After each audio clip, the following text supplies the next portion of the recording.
বিসমিল্লাহির রহমানির রহিম। আজকের অনুষ্ঠানের প্রধান অতিথি মাননীয় প্রধান উপদেষ্টা, মাননীয় ধর্ম বিষয়ক উপদেষ্টা, মাননীয় পার্বত্য চট্টগ্রাম বিষয়ক উপদেষ্টা, ঢাকাস্থ বিভিন্ন মিশনের রাষ্ট্রদূত ও হাই কমিশনার বৃন্দ, ভারপ্রাপ্ত চেয়ারম্যান উপদেষ্টা পরিষদ বাংলাদেশ বুদ্ধিস্ট ফেডারেশন, সম্মানিত আমন্ত্রিত অতিথিবৃন্দ এবং উপস্থিত সুধী, আসসালামু আলাইকুম। আজকে এই আন্তর্জাতিক বৌদ্ধ বিহারের সম্প্রীতি ভবন এর ভিত্তিপ্রস্তর স্থাপন উপলক্ষে আয়োজিত এই অনুষ্ঠানে আমাকে আমন্ত্রণ করার জন্য আমি সংশ্লিষ্ট সকলকে আমার তরফ থেকে কৃতজ্ঞতা প্রকাশ করছি। আমি মাননীয় প্রধান উপদেষ্টার প্রতিও কৃতজ্ঞতা প্রকাশ করছি। আমি যখন ওনাকে অনুরোধ করলাম এরকম একটা অনুষ্ঠানের জন্য, উনি সাথে সাথে রাজি হলেন এবং আমরা সবসময় এই দেশের ধর্ম, বর্ণ, গোত্র সকল সম্প্রদায়ের সাথে আমরা অত্যন্ত ওতপ্রোতভাবে জড়িত এবং আমরা একসাথে বাস করতে চাই। বাংলাদেশ একটা সম্প্রীতির একটা দেশ।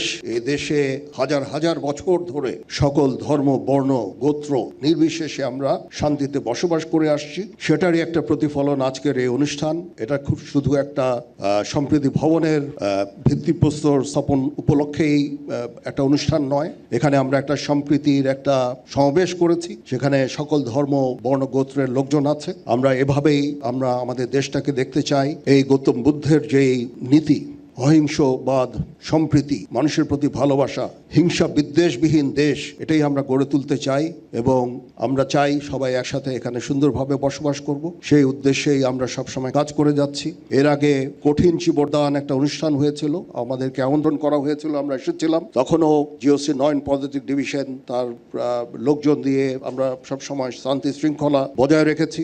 এখন এই সম্প্রীতি ভবনের জন্য আনুমানিক 7.5 কোটি টাকার মতো ব্যয় হবে, সেটা আমরা ইনশাল্লাহ করে দিচ্ছি এবং এখানে 24 পদাতিক ডিভিশন 24 কনস্ট্রাকশন ব্রিগেড কমান্ডার এইখানে ভূমিকা রেখেছেন।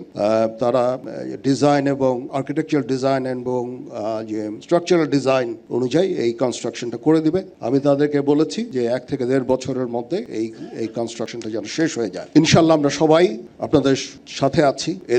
এদেশ সবার, হিন্দু, বৌদ্ধ, খ্রিস্টান, মুসলমান সবার এদেশ। এই সম্প্রীতি বজায় রেখে আমরা বাস করতে চাই।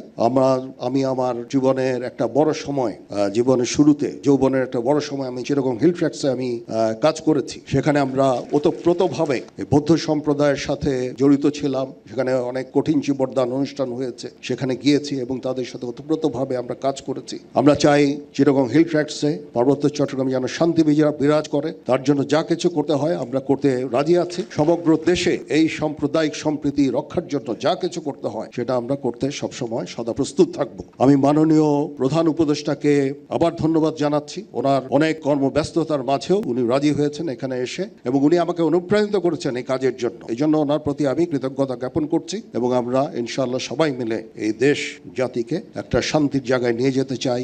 গৌতম বুদ্ধের বাণীর এখন এই বর্তমান সময়ে অত্যন্ত গুরুত্বপূর্ণ। আমরা শান্তির দেশ চাই, শৃঙ্খলার দেশ চাই। আমরা এখানে হানাহানি, বিদ্বেষ চাই না। সবার সমস্ত বিভিন্ন মত থাকতে পারে, কিন্তু অবশেষে আমরা সবাইকে যেন শ্রদ্ধা করি, একে অপরের বক্তব্যকে যেন শ্রদ্ধা করি, মতামতকে শ্রদ্ধা করি। আমাদের নিজস্ব মতামত থাকবে, সেই অনুযায়ী আমরা অবশ্যই কাজ করব, কিন্তু আমরা একে অপরের প্রতি যেন শ্রদ্ধাবোধটা থাকে সেদিকে আমাদের লক্ষ্য রাখা অত্যন্ত জরুরি। সবাই ভালো থাকবেন। আবার আমি কৃতজ্ঞতা জানাচ্ছি সংশ্লিষ্ট সকলকে আমাকে এখানে আমন্ত্রণ করার জন্য।